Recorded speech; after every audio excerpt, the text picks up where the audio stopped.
Welcome to the Hormone Hub, your go-to source for the conversations every woman in her 40s and 50s needs to have.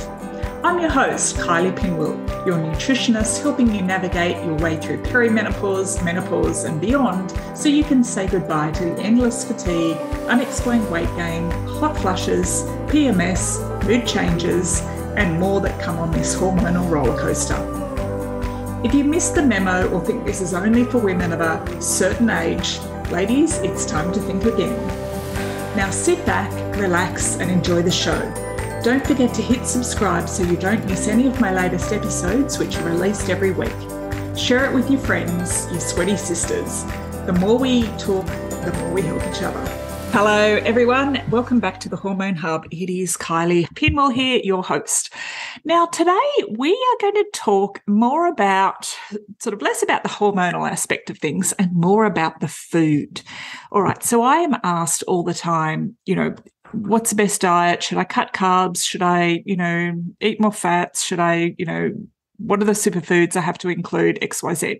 Now, I'm actually going to pop a bubble in this and say it's not about the diet, it's about the quality of your food.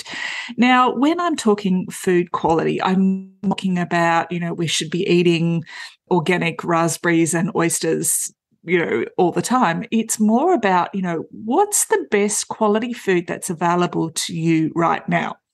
Because at the end of the day, our body was designed to eat real food. So our body knows what to do with it. It can, take that food, it can break it down, it can absorb the nutrients, and, it passes through our digestive systems, no problem. But what happens when we aren't eating a good variety of, reasonable quality food? We're missing those nutrients. And when we are then leaning towards processed foods, packet foods, convenience foods, because it's easy for us, where, there's even less nutrients available to us. So today I have got the pleasure of speaking with a permaculture farmer from the US, Greg Peterson. Now, Greg and I connected on Facebook, as you do, and Greg was talking about, the importance of knowing where your food comes from, things like food miles. So how far has your food traveled? Is your food in season? And knowing where it comes from. So this really excited me. And I thought, it's a conversation that we need to be having because we're all what do I eat? What's the perfect diet? Blah, blah, blah. Now, if you think back to it, did our grandmothers ever diet? No, they didn't. If we said to our grandparents, I'm not eating until 11:30 today because I've got a 16-hour window where I'm fasting. Like, seriously, what does, what's grandma going to make of that? Or if we say, oh, no, sorry, grandma, I'm passing on your homemade scones with freshly homemade jam and cream today because I'm not doing carbs right now. I'm, following a keto diet. She's just going to go, what is that about? So I think, somewhere in between the homemade scones and where we are now, we've lost our way with food. Now, food is essential for our hormones. It's essential for our digestive system. It's essential for our immune system. And really, the way we eat is the most basic form of self-care that we can show ourselves. So if we are nourishing our bodies with good quality food, if we are, taking the time to, prepare whole foods, if we're taking the time to shop and, get the best available food. Now, I'm not saying, it has to be the most expensive food. It has to be, crazy, because there are definitely ways around it. But if you think about quality of food in terms of where does it come from? Is it locally grown? Is it in season? It's all going to help ultimately in what you're paying for the food. So I think we kind of get caught up in, superfoods and all these crazy ideas, which is all well and good. But, we've lost the basics somewhere along the line. So, and I think my interest in this area really came about probably the, I guess, mid 90s or early 90s, and I was in London. And, back then at that stage, supermarkets, yes, they sold fruit and veg, but it was all kind of loose on the shelf. We didn't really buy fruit and veg from the supermarket because we had a greengrocer down the road who had all the things that we needed. So, we would go along, we would buy it in a bucket, we would pour it all into a box and take the box home. We'd give it all a wash and put it away. But then when I was in London, for the very first time, it sort of made me realise what was wrong with our food delivery system. So there I was sort of looking around, and it was Christmas time, it was winter, and there were mangoes on the shelves. And of course I got, really excited, Aussie in London, over Christmas. Of course it's mango season. You're like, oh, mangoes. And then you're just like, hang on a second, why have we got mangoes in the middle of winter? And it just didn't make sense to me. Then we also used to joke at that time about, buying lettuce in plastic bags because, we'd never seen it before. And it was like, why do they have their lettuce in a plastic bag? And, these days you can't buy from the supermarket pretty much anything that doesn't come in a plastic bag. So it was sort of, I guess, the rest of the world was exposed to it sort of long before we were here in Australia and New Zealand. But certainly now, we have expectations that we can buy berries year round. We can buy salad fruits and vegetables year round. We can buy, pretty much anything we want. And, if we can't get it, there's uproar, and there's empty shelves, and there's, panic buying and all this crazy stuff. So, recently there was they announced on the news that there was an egg shortage in Australia. And then when another channel interviewed a couple of, egg farmers, and they were like, yep, no, things are good. So the issue was with the major supermarkets and their supply chains. It wasn't actually anything to do with the farmers. The farmers were good. They were still laying eggs. Likewise, there was a big hoo-ha about, the price of, I think it was cauliflower.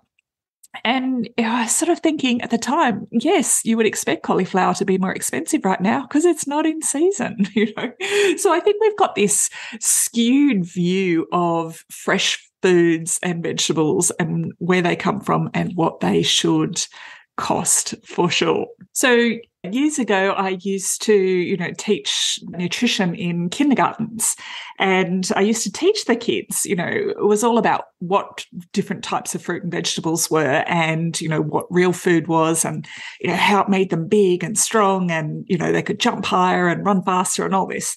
And, I had this sort of like little poem that I made up. And, if it grew in the ground or grew on a tree, if it walked on the earth or swam in the sea, it's real food. So if it didn't do those things, it comes from a packet, and packet food is not real food. So, yeah, and that was something that the kids can relate to. And I think as adults, we've forgotten that too. So today, Greg is going to talk us through, what it actually means for us to know where our food comes from. We're also going to have a look at, what permaculture means. It's thrown around a bit. Not all of us understand it. And then Greg's going to give us some really simple tips on what is the best way or the easiest way for us to, produce some of our own foods, because it's actually simpler than you think. So a question that Greg asks every day is, what if there was a garden and a fruit tree in every yard? So for over 32 years, he's created one of Phoenix in Arizona's first environmental showcase homes for urban farming. So it was essentially an edible landscape with over 80 fruit trees, rainwater, grey water harvesting, solar applications, and extensive use of reclaimed and recycled building materials. Now, I think, given the current climate, this is something that we all need to be paying attention to. So it is my great pleasure to welcome Greg to the podcast today. Hi, Greg. Hello. Thank you. Yeah, it is great to have you here. So would you like to sort of start telling us just a little bit about what it is you do and, our obvious shared passion for fresh food? Yeah. This is the best I can come up with is this is what I was born with in my life. Because the notion for me of how we're living and eating on the planet goes back to at least when I was 9 years old. And I was 9 years old, in 1969. And in 1970, right? In 1974, I wrote a paper on how we were overfishing the oceans at the age of 14. And so it was always there for me that the way we're living on the planet and eating on the planet isn't quite right. And what I've discovered over the past 2 decades is in big part because of permaculture, the massive amount of abundance that comes from nature if we just look for it. Yeah, absolutely. Right? We just have to be conscious of it. I've said this for years. There's one place in this world that lack lives, and it's between our ears. Because when I look at the abundance that I used to get off of the apple tree in my backyard, I had one apple tree in my backyard in Phoenix, Arizona, ripened once a year, 300 pounds a year of apples. Yeah. That's a whole lot of apples. Yeah. That's a lot of apples. Well, and you kind of have to dive in and, all right, what am I going to do with all those apples? So that's my background of how I got to where I'm at. And I have been preaching for years that we have a broken food system. Mm. Our food system worldwide is what's called a just-in-time food system. That means it delivers it to the grocery stores just in time when we need it. And there was some academic data that came out of the UK about 20 years ago that they figured out that urban grocery stores, cities, have a 3-day supply of food. Yeah, wow. That's it. And I say it's a 3-hour supply because once people get the gist that, hey, we're running out of food, the grocery store shelves empty. Yes, yeah. And I think we saw that like never before during the pandemic. Exactly. It was crazy. And weirdly, I don't know about the US, but weirdly in Australia, that started with toilet paper. That went first. I was like, okay, interesting. That it was. So in my studying for the past 30 years, I actually studied through the 90s. I studied virology and bacteriology. And so I actually saw the pandemic coming about 4 months early. And so I was able to stock up on some things. But it's the reason I was able to see it was I've studied nature and natural systems and how natural systems work. And a lot of our natural systems are breaking down. I have Lyme disease that I picked up about 20 years ago. And Lyme disease has now since been called the first pandemic of global climate change. Yeah. And in Australia. Yeah, it's something to pay attention to, right? Yeah, for sure. I don't want to share all of this with your listeners to get them down, but this is kind of the background of me developing I'm the guy that's responsible for transforming our global food system. I'm not going to do it all by myself. I do it by talking, and secondly, to spread the word about the single most important thing we can be doing right now is learning where our food comes from and how it's grown. And from a health perspective, this is really important. The healthiest food that you can eat is the ripest food that you pick. Yeah, and often totally agree. what happens is that food that is picked and shipped has to be picked before it's ripe. Yeah. Now, there's this whole process that goes on in plants as the fruits and vegetables are ripening. And this goes to your hormone conversation. There is something in food called a lectin. Have you ever bumped up against lectins? You betcha. Yep. Yeah. Lectins, one of my permaculture teachers called them anti-nutrients. And in fruits and vegetables that are picked not ripe, the lectins haven't processed themselves out. The lectins process themselves out as the fruit and vegetable ripens on the plant. Yes. So if you get a super ripe peach or tomato and you're picking it at the peak of ripeness, most of the lectins have dissipated. Correct, yes. The problem with picking stuff that's not ripe is that those lectins don't go away once it's picked. So you mentioned in your intro food miles. Yeah. Food miles, food kilometers, the amount of miles that food travels in the US from where it is grown to where it's consumed in the US is about 1,500 miles. Yeah. That's like 2,600 kilometers. Yeah.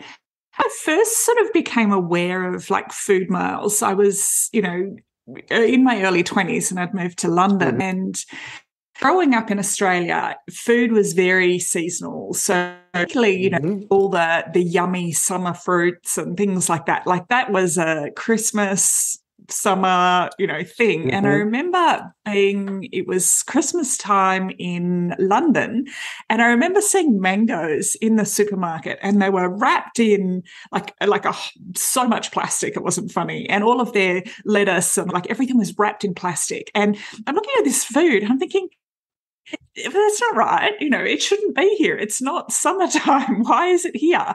And I think for me, that was probably back in the early 90s as well.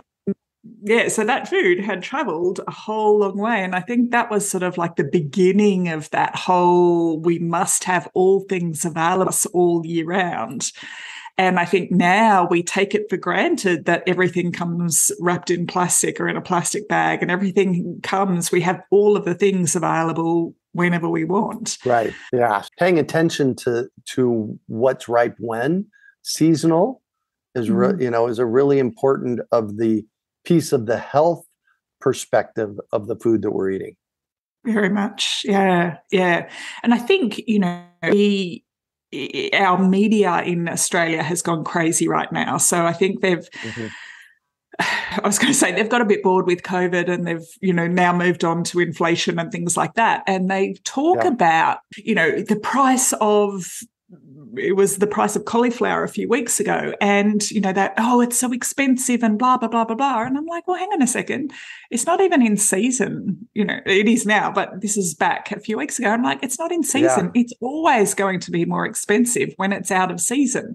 But there was no context given to the actual cauliflower and what time of year we should be eating cauliflower. And it just blew my mind that wasn't even part of the conversation, that we're not meant to be eating cauliflower at this time of year. I think there's a big lack of, understanding what's in season and when, and, what our food, what food we should be eating at what time of year. And I always sort of explain it to people, in wintertime, when we want warming, nourishing food, we should be going for our veggies, and we should be going for our heavier kind of veggies. And then in summer, when we eat, naturally our bodies should be eating lighter. We should be going for those lighter summer salad sort of vegetables. But we're so disconnected, I think, from what's available, because we see everything all the time. Everything. And you're right. The nutrients aren't created equally by any means. So, and I think when we, going back to the peach tree, when we're eating that ripe peach off the ground, those nutrients become more available to us as well. So yes, the lectins have worked their way out, but, all of those nutrients that peach has to offer, that's the time to be eating the peach. Yeah, exactly. They're not there 6 weeks later after it's been in cold storage for forever. Exactly. Well, and that's the other piece, is that as soon as you pick something, the nutrients start to decline. Yeah, totally. So I think, like a big sort of thing that I'd like to sort of hammer home is, the closer the food is to the source, and when you're eating it, it does. Forget the carbs in it. Forget the, like people get hung up on, but it's or it's got carbs, or it's got this, or it's got that. It's, no, go for the freshness. Go for the, the local produce. Go there, because that's where the nutritious value is. And, I think food gives us, we forget that food can give us all the nutrients we need over and above a supplement. People sort of go looking for that magic pill, and it's sort of like, well, actually, our bodies are designed to eat food, and our bodies are designed to eat real food. So real food, I used to teach kindergarten classes, nutrition. It was along the lines of, what real food is. And the kids were like, oh, Yeah. and, then we would talk about, a biscuit from a packet. Is that real food? And the kids would go, no. If it's an egg from a chicken, yes, and it was very much, getting the kids thinking about where their food came from. And it was but it holds true all of us, really, because, we've got this abundance of packet food. Manufactured. Yes. That's what they actually call it in the industry, manufactured food. Yeah. Yeah. Yeah, definitely. So if it's from a packet, it's, it's not giving us what we need, really not. Would you like to sort of talk us through, how sort of permaculture just, for those who don't understand, because I love that whole reason, like everything is regenerated, it is useful. It's a way of looking at how everything works. Yeah, absolutely. So permaculture is a derivative of 2 or 3 words: permanent culture, permanent agriculture. So permanent culture or agriculture. And Bill Mollison and Dave Holmgren, who are from New Zealand, put this together in the 1970s. And essentially what they did is they looked at natural systems to see how natural systems work. And then they started developing systems by which humans could work with those natural systems.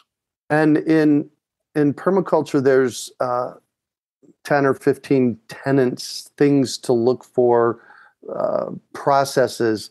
And one of my favorites is called stacking functions. Stacking functions is using an asset multiple times. So I use gray water both here at my new home and at the urban farm. And what we encourage people to do is use gray water to water your fruit trees. Yes. So that's stacking functions is one of the concepts inside of permaculture. And it's easy to stack functions really anywhere in your life. If you're going to the grocery store, you don't go to the grocery store and come home and then go to the drugstore and come home and then go to the doctor. You go to the grocery store, the drugstore, the doctor, and then come home in one loop. That is or you go to the farmer's market and bypass all of the rest. There you go. Exactly. So that's also stacking functions. Yeah. And one of the things that I learned very early on in my life, you said regenerates. In the 70s and 80s, I was looking at how we as human beings could create systems that would regenerate themselves. Because and I've learned this over the past 30 years, humans create one kind of system on the planet. It's called a degenerative system. This desk that I'm sitting at, the chair that I'm sitting in, the car that I drive, the water pipes that get water to my house, the house itself, they all will break down eventually and go away. Yeah. Those are human systems. Those are the only kind, and I've been looking for 30 years. I have not been able to find a regenerative human system. Yep. Regenerative systems are what nature does, is they recreate themselves over and over and over again. And so what we do in permaculture is we look at that regenerative process of nature and we see how we can replicate that in our life. So let me give you an example. And there's no end to these possibilities. But what I do here at my place now in North Carolina and in Phoenix, what I did is I had a regenerative composting system. And here's how it worked. When I was in Phoenix, I had an agreement with a local restaurant and I would pick up their buckets of pre-consumer food waste, and I would bring it home and I would add it to the leaves that I would get from neighbors. And then we'd have our food scraps from our house. And those food scraps would go different places. They would go to the chickens. They would go to my worm composting bin and our compost. And each one of these, the chickens, the worms, and the compost, all make healthy soil. Yes. So then I take that healthy compost and I put it in the soil. That soil grows healthy food, which I harvest, cut up, use what I use, eat what I eat, have the leftovers, and those leftovers go back into the composting system.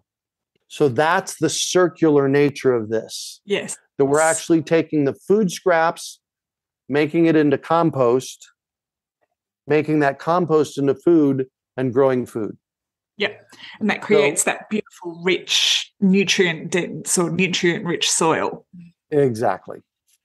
In turn means our vegetables, chickens, eggs, all of it is more nutrient dense as well. Well, when you're growing organically and you're growing food locally, what you're putting into it. And really the bottom line is, how do I make the healthiest soil? Because I've been gardening for over 45 years of my life. Yeah. And I have seen healthy plants planted right next to unhealthy plants, and the unhealthy plants get attacked by bugs and the healthy plants don't. Yes. Yep. Just like if we're healthy, we're less susceptible to bugs, disease, whatever you want. If you're not, you're more susceptible to it. So by building healthy soil, you're creating a space for your plants to grow and thrive and be healthier. They make, in turn, better tasting food. And the taste comes from the nutrients that the plants are able to uptake. Yeah. No, that all makes sense. And that's the thing. It's the way that things are supposed to be grown. Amen. And I think that's a really good thing to think about, because we've lost sight of what real food is and, what our bodies, I guess, from a physiological perspective, every single day when you've got digestive issues, people have got, constant headaches, people have got, just this chronic grade inflammation that's just sort of simmering away. And, we sort of address what they're eating. We back to more of a whole food sort of diet, and it doesn't mean it has to be perfect, but, I think if the bulk of what we're eating is whole food quality produce, that's going to give our bodies what it needs to be well. And if we, have those nutrients to be well, we're going to feel well, we're going to feel a lot better. And I think, all of those sort of manufactured foods, are really doing a massive service to us. 100%. Oh, big time. Yeah. Big time. Yeah. So what do you sort of suggest to someone who's kind of listening to this going, I've been thinking about this for a while, or I need to get into sort of growing my own food, and given not everyone has the time or the space to grow a big, big veggie patch, how would you suggest someone starts? The easiest thing to grow and the most expensive thing to buy in the grocery store are herbs. Yes. You can literally grow basil in a sunny windowsill in a small pot. I highly suggest that you jump in small and build your garden from small to bigger. Because often what happens is if you jump in and, plant this huge garden and it's not successful, you put all this energy into it and it's not successful, and then you get bummed out. It's like, I give up. Yeah. A buddy of mine told me, I was interviewing him on Saturday. He said, Greg, remember, your first garden is your worst garden. Yeah, that's so true. It happens so often. When I moved here, we've been here 90 days now. I put a garden right out there, out to my left. And I knew going into it that it probably wasn't going to be ultimately successful because I didn't have healthy enough soil underneath it. Yes. And it turned into a big fat mess. Yep. Just, I've had a few of those. Right. So you have to be cognizant that you may not be successful out of the, right out of the door. Yeah. But be patient with yourself. I promise you, I have killed more plants than all your listeners out there. Yeah. I think I have too. Yeah, right. Exactly. It's part of the process. Now, when you kill a plant, it's like, oh, okay, now I know what not to do. Yeah. Actually, that's really good advice. Yeah. I think you look at all the things that you've killed. You don't look at, oh my gosh, look at these little strawberries or look at these little cucumbers. I picked this morning. We sort of go straight to all the things that didn't work. So, I think that's really good advice. Well, thank you. You have inspired me to regenerate my herb. That's where I'm going to start, is back in the herbs. Oh, good. Yeah, exactly. And there's nothing better than fresh basil or oregano or rosemary or thyme. Just go out and pick it and, drop it in your caprese salad. Yeah, 100%. 100%. So, Greg, thank you so much for coming along today. I think that was a really, valuable sort of, learning for everyone, just to start thinking where your food comes from, how far has it traveled to get on your plate. That's sort of a really big, and we've all got in Australia, I think we're quite lucky, we do have access to local fruit and veggie shops. So we don't have to buy our fruit and veggies from the supermarket. And I think, there was a big egg crisis the other day and, on the media that, Australia's running out of eggs. Are we really? And, there was an interview with a chicken farmer and he's like, my chickens are still laying eggs. It's all good. But, the meat grabs of these things.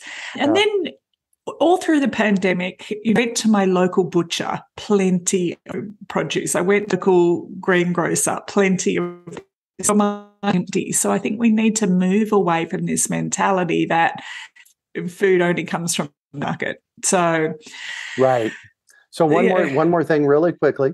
The single most important thing you can do to grow a healthy garden is to grow healthy soil. That is the single most important thing that you can do.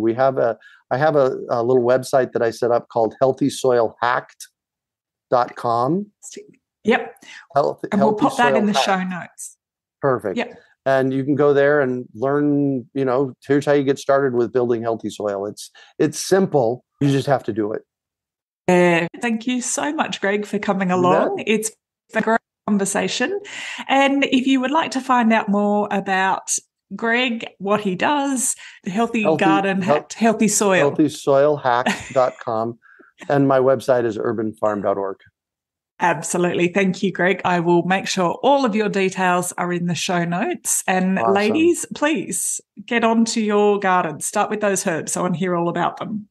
All right. Well, thank you so much, Greg. And we will talk to you soon. Thank you for taking the time to listen today. You can head on over to the show notes at kyliepinwell.com/podcast, where you'll find all the links and I have a little bonus surprise waiting for you. Before we go, it would mean the world to me if you head on over to your favourite podcasts channel, subscribe and leave a review. Make sure to screenshot it, DM it to me so I can thank you personally. Then stay tuned for next week's episode. Can't wait to see you there.